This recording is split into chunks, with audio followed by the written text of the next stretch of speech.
Earth received an invitation to join the Galactic Council 5 years after humans discovered faster-than-light travel. The Council, made up of 27 alien species, promised to welcome humanity into a peaceful community of advanced civilizations. Captain Jean led the diplomatic team aboard the UEN Emissary, Earth's newest and most impressive spaceship.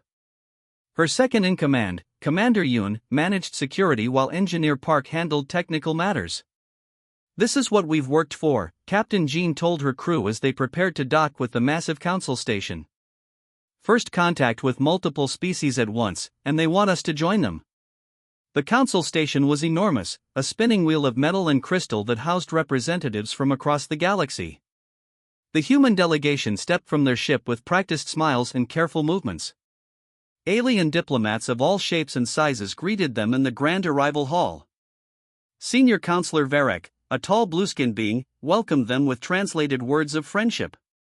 "Humanity has shown remarkable progress. Your transition from planetary civilization to spacefaring society happened faster than any species we have encountered." Captain Jean noted something odd in Varek's tone, but diplomatic training kept her smile steady. The humans were escorted to luxurious quarters and told to rest before formal meetings the next day. That night, Engineer Park couldn't sleep. He decided to test some communication equipment and discovered something alarming. "Captain," he whispered, waking Jean in her quarters. "I've intercepted Council transmissions. They're talking about us, and it's not good." Jean called her senior staff to a private meeting. Park played the translated message. "The containment operation begins once the human delegation is secured. Their home defenses have been mapped and targeting solutions are complete. They're planning to attack Earth," Commander Yoon said, her face pale. "While we're stuck here as hostages," Jean added. "We need to warn Home Command. Their attempts to send messages failed, all communications were being blocked." Hours later, armed guards arrived at their quarters. "The Council requests your presence," stated the guard captain, a reptilian being with scales that shifted color with his movements. In the Council chamber, screens showed Earth from orbit. Jin's heart froze when she saw Council warships appearing near her home planet. "What is the meaning of this?" she demanded. Counselor Varek stood before the assembled aliens. "The Council has voted. Humanity develops too quickly and shows concerning patterns of behavior. Your species represents an unacceptable risk to galactic stability." On the screens, the attack began. Council ships fired on Earth's orbital defenses, destroying satellites and space stations in bright flashes of light. "You invited us here in peace," Jean shouted. "We invited you here to contain you," Varek corrected. "Your delegation will be humanely terminated. Your military capabilities will be reduced to prevent space travel. The Council has found this the most merciful solution." While guards surrounded the human delegation, Engineer Park quietly worked on a small device hidden in his pocket. When the first explosion rocked the station, everyone was caught by surprise except the humans. "Now!" Jean ordered as emergency lights flashed. Park had hacked into station systems and triggered a malfunction in the power grid. In the confusion, the humans fought their way past the surprised guards. To the maintenance bay, Park directed as they ran through dimly lit corridors. Commander Yoon took down 2 guards blocking their path. "I found their weapons storage," she called, tossing collected alien guns to her teammates. They reached the maintenance bay and found several small service vessels. "Can you fly one?" Jean asked Park. "I downloaded the basics during the hack," he replied, opening the nearest ship's hatch. They escaped as alarms blared throughout the station. From space, they watched in horror as the Council ships continued their assault on Earth. "They're hitting military bases and spaceports," Yoon observed. "But they're avoiding population centers. They want to cripple us, not exterminate us," Jean realized. "They think if they destroy our space capabilities, we'll never threaten them." What the Council didn't know was that humanity had prepared for the possibility of alien hostility. Deep beneath the Martian surface, a secret military installation housed prototype warships incorporating technology reverse-engineered from crashed alien vessels found decades earlier. "We need to get back to the solar system," Jean said, her voice cold with determination. They think they've won, but this is just the beginning. As their stolen ship accelerated away from the Council station, Jean looked at her surviving crew members. They wanted to contain humanity. They'll learn what happens when you cage something without understanding what it is. The small ship disappeared into the darkness of space, carrying with it the seeds of humanity's vengeance. The stolen maintenance vessel limped through space as Captain Jean and her 7 surviving crew members tried to make sense of what had happened. Their small ship wasn't designed for long journeys, but Engineer Park had managed to modify its systems to sustain them. The fuel cells will last 3 weeks if we're careful, Park said, examining the alien technology. I hope that's enough to reach home. It has to be, Jean replied, her eyes fixed on the navigation screen. The ship had no proper sleeping quarters, so they took turns resting in the small cargo area. During her rest period, Jean often woke from nightmares of Earth burning. From their escape, they had witnessed the Council ships bombarding their home planet, targeting military bases and space facilities. Lieutenant Kong, their communications officer, worked tirelessly to pick up signals from Earth. On the 5th day, she finally caught something. Captain! I've got a transmission, she called out. The crew gathered around as a scratchy voice came through the speakers. To any human vessels. Earth has survived the attack. Major cities protected by defensive shields. Repeat, Earth stands. A cheer went up among the exhausted crew. They didn't know about our shield technology, Commander Yoon said with grim satisfaction. The Council thought they knew everything about us. The journey back to the solar system was dangerous.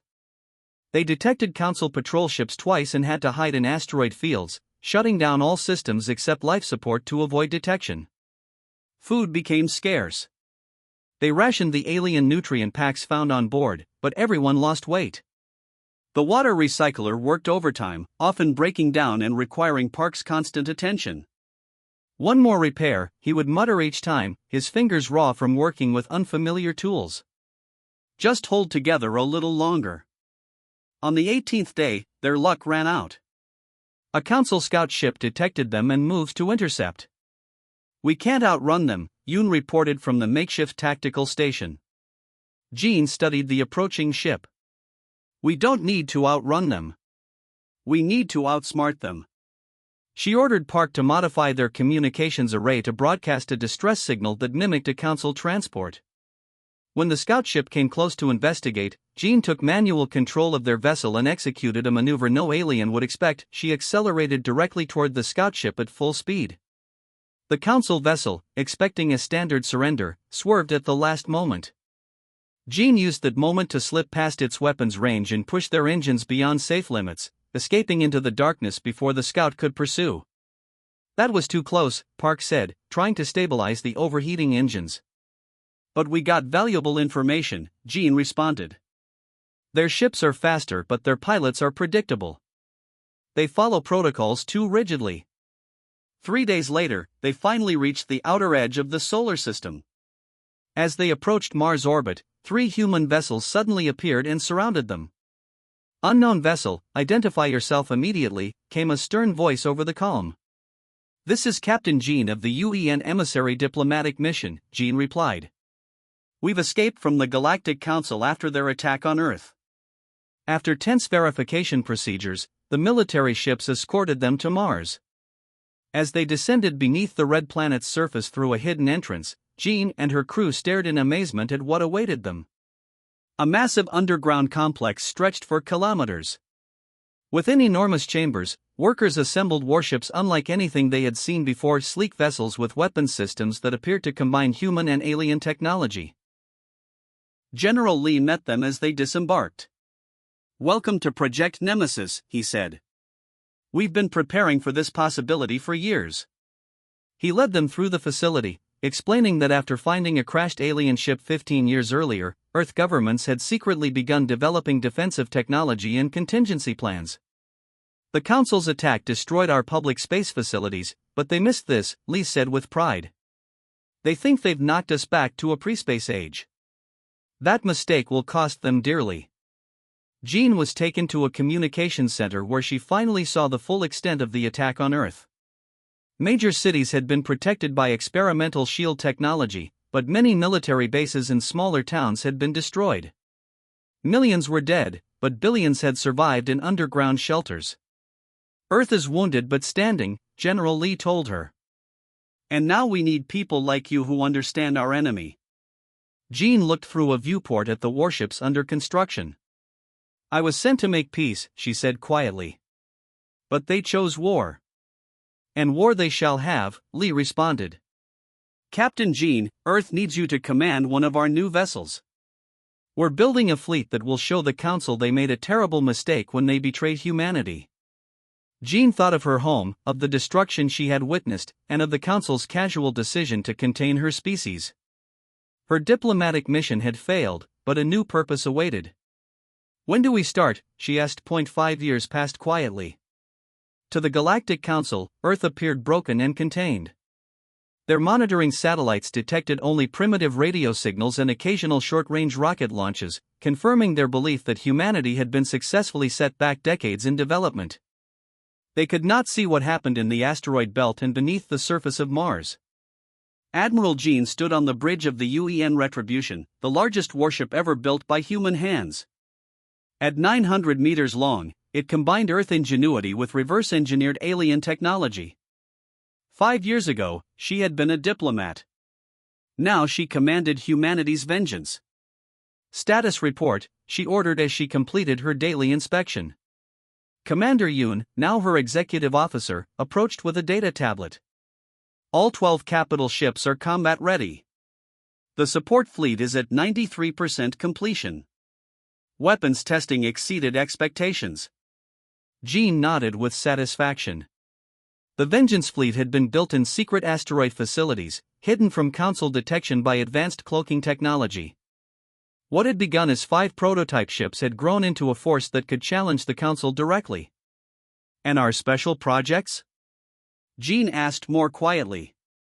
"Engineer Park wants to show you himself," Yoon replied with a small smile. They took a shuttle to Research Station Alpha, carved inside a large asteroid. Park greeted them in the main laboratory, looking older but with the same intense focus in his eyes. "Admiral, I've completed the shield penetrator," he announced proudly, pointing to a surprisingly small device on a test bench. "It creates a microsecond phase shift that allows our weapons to bypass Council shields completely." Jean examined the device. "Will they be able to adapt?" "Eventually, but not quickly. Their shield technology hasn't changed in 300 years. They've had no reason to innovate. This was humanity's true advantage. The Council species had grown complacent in their technological superiority. Humans, fighting for survival, had advanced more in 5 years than the Council had in centuries." Later that day, Jean met with General Lee in the Strategic Command Center beneath Mars. Holographic displays showed the locations of Council worlds, stations, and patrol routes. "We have visitors," Lee said, gesturing to 3 figures waiting nearby. Jean approached them with curiosity. They weren't human. 2 were tall with 4 arms and iridescent skin, Proximians. The third was smaller with dark blue fur, a Deltan. Admiral Jean, the taller Proximian, said in carefully practiced human language. "I am Traz. We seek alliance against our common enemy." This was unexpected. Jean had known other species resented Council rule, but actual contact was a recent development. Traz explained that the Proximians had been guided by the Council for centuries, their development controlled and resources extracted. The Deltans had suffered worse, their homeworld stripped of resources and their people scattered as refugees. "We heard rumors of a species that fought back," said the Deltan in a musical voice. "We had to find you." This meeting marked the beginning of something greater than revenge. Over the next 6 months, representatives from 5 other subjugated species made contact. They brought valuable intelligence, Council patrol schedules, defensive weaknesses, and communication codes. In return, humans shared their innovations and promised freedom once the Council was defeated.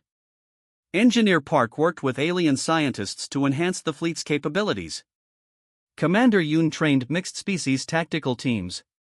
What had begun as humanity's private vendetta evolved into a liberation movement. Jean sometimes walked alone through the observation deck, watching engineers apply the final touches to the fleet. Each ship featured design elements specifically chosen to unnerve Council species, shapes and light patterns that triggered instinctive fear responses in their psychologies. Psychological warfare, Lieutenant Kong had called it. They thought us primitive. Let them fear us as monsters before they know us as equals. One evening, as Mars hung red in the viewport, General Lee joined Jean for a rare moment of reflection. "When I was assigned to Project Nemesis, I never imagined this," he said, gesturing to a nearby window where humans worked alongside aliens. "We were preparing for humanity's survival, not leading a galactic revolution." Jean watched a Proximian engineer showing a human team how to optimize engine configurations. "We're not just fighting for revenge anymore." "No," Lee agreed. "But vengeance is still the first step." The following week, Jean called a meeting of all fleet commanders, human and alien alike. Standing before them in the war room, she activated a holographic display of their first target, an isolated Council outpost near the edge of their territory. "In 3 days, we launch Operation Phoenix," she announced. "This facility monitors the approach to Council space. Taking it gives us a forward base and sends a message."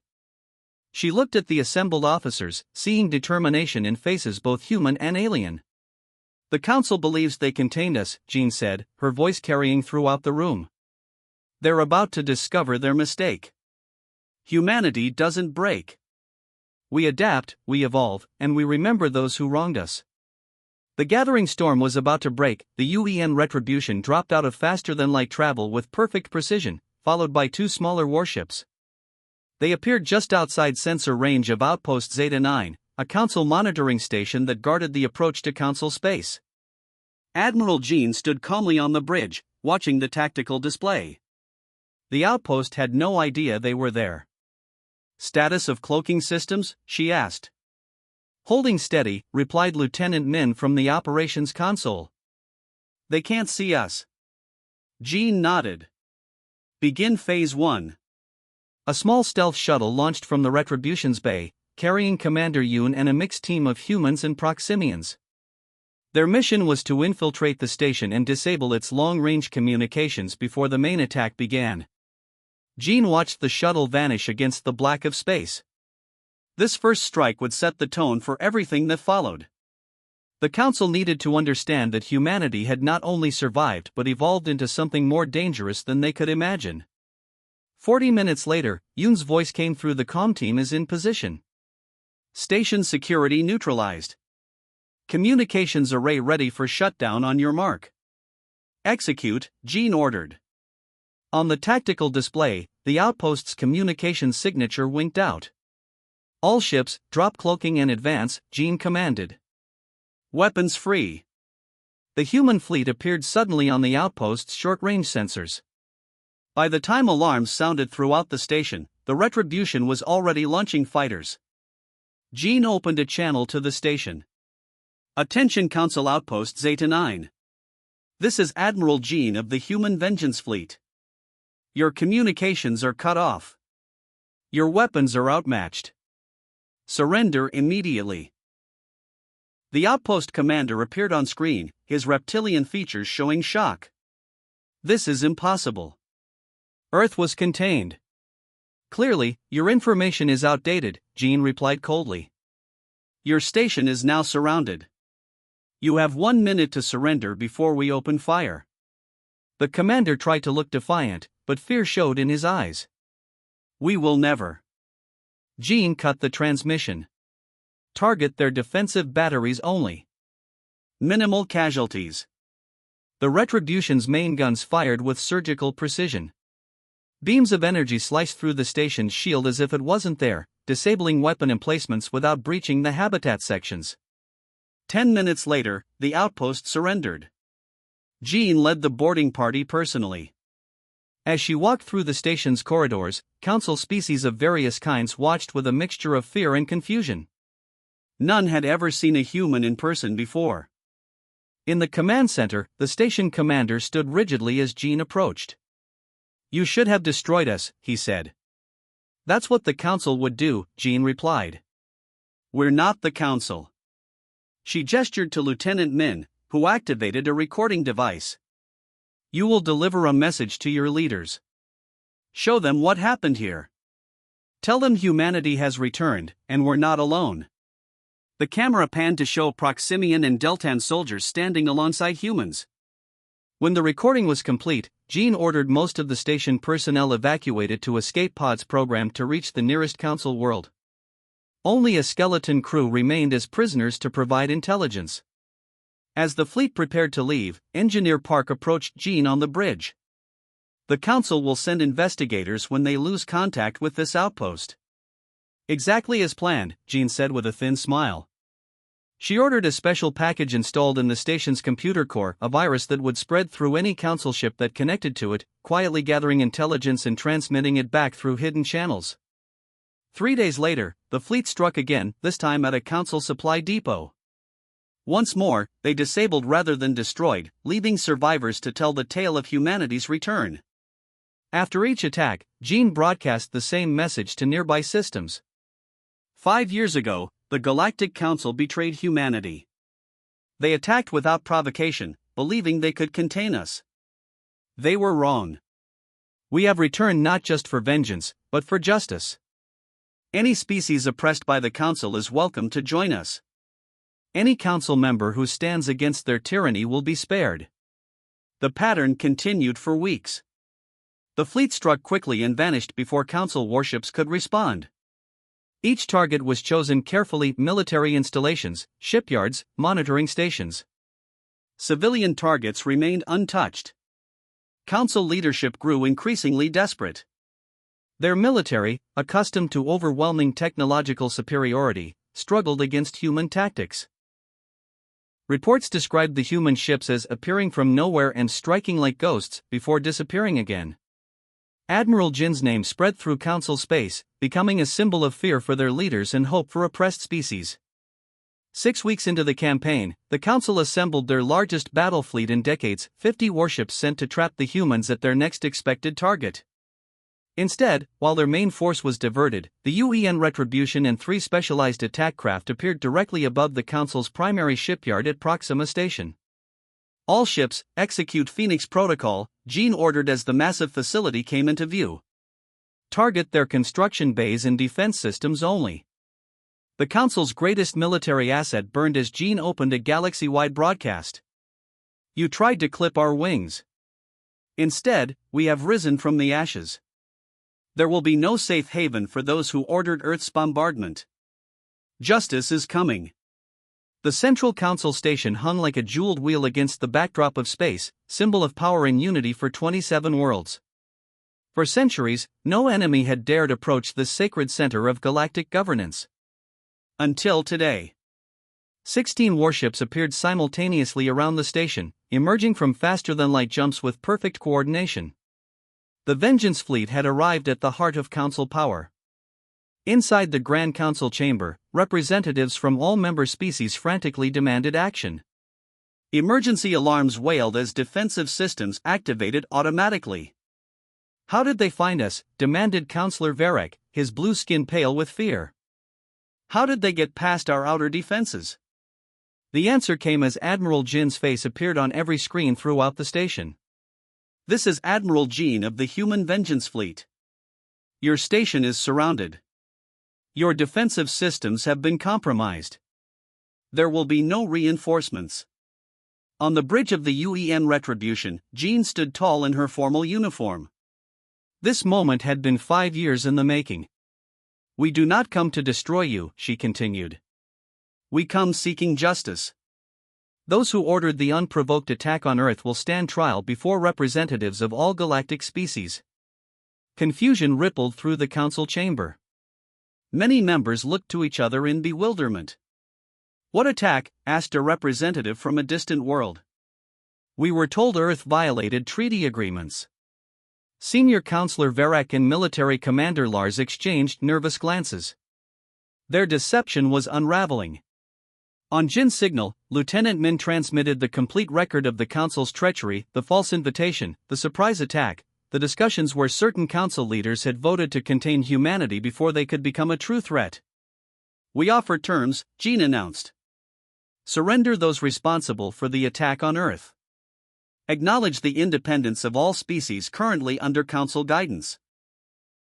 Begin negotiations for a new galactic association based on equality and true cooperation.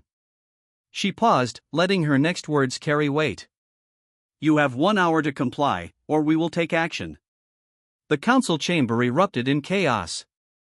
Older members who had approved the attack on Earth found themselves facing angry questions from species who had been told a completely different story.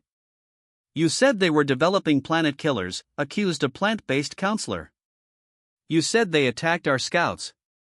Military Commander Lars tried to rally support. They are primitives. We acted for galactic security. Primitives who defeated our best defenses, countered another counselor. Primitives who could have destroyed us but instead offer terms. As the deadline approached, the Council split. 9 species immediately supported negotiation. 7 remained loyal to the old leadership. The rest abstained, waiting to see which side would prevail. Counselor Varek made his last stand. If we surrender now, we lose everything we've built. The Council has maintained peace for 1,000 years. Peace through dominance, replied the Proximian representative who had recently taken a seat in the chamber. Peace through oppression. When the hour expired, Admiral Jean received a message. The Council majority had voted to accept human terms. Senior Counselor Varek, Military Commander Lars, and 5 other leaders would surrender to human custody for trial. Jean personally led the boarding party onto the station. Walking through the grand corridors where once she had been led as a prisoner felt like stepping through a dream. Council guards lined the path, weapons lowered. In the Council chamber, Varek awaited her with cold dignity. You realize destroying the Council will lead to chaos across the galaxy. The Council destroyed itself the moment it chose treachery over truth, Jean replied. But we're not here to leave chaos in our wake. 3 months later, the trial concluded. Those who had orchestrated Earth's bombardment were sentenced to life imprisonment on a neutral world. More importantly, the old Council was formally dissolved.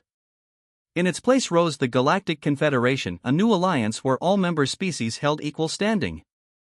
Former Council victims joined as founding members alongside humanity. Admiral Jean watched from the observation deck as representatives signed the new charter. Engineer Park joined her, looking older but satisfied. Did you ever imagine this outcome when we were escaping in that stolen maintenance ship? He asked. Jean shook her head. I only thought of survival then. Later, revenge. But this is better. Below them, human diplomats mingled with representatives from 20 different worlds. The chamber that had once housed conspiracy and superiority now buzzed with genuine cooperation. The fleet is being recommissioned, Park mentioned. New names, new purpose. Jean nodded. The UEN Nemesis would become the GCS Harmony. The Retribution would be renamed Concord. Weapons of Vengeance transformed into Guardians of Peace. Later that evening, Jean stood before the assembled crews of what had once been the Vengeance Fleet. Humans stood shoulder to shoulder with Proximians, Deltans, and even former Council species who had chosen to join them. 5 years ago, we set out to answer betrayal with justice, she told them. Today, we've achieved something greater. Not just vengeance for past wrongs, but a foundation for a better future. She looked across the faces before her, different species, different worlds, united in common purpose. The Council thought humanity needed to be contained because we changed too quickly, adapt too readily. They were right to fear that. But they should have embraced it instead. As the ceremony concluded, Jean walked to a viewport and looked out at the stars. Somewhere out there was Earth, recovering and rebuilding. They had left seeking retribution and found something more valuable, a new beginning, not just for humanity but for countless worlds.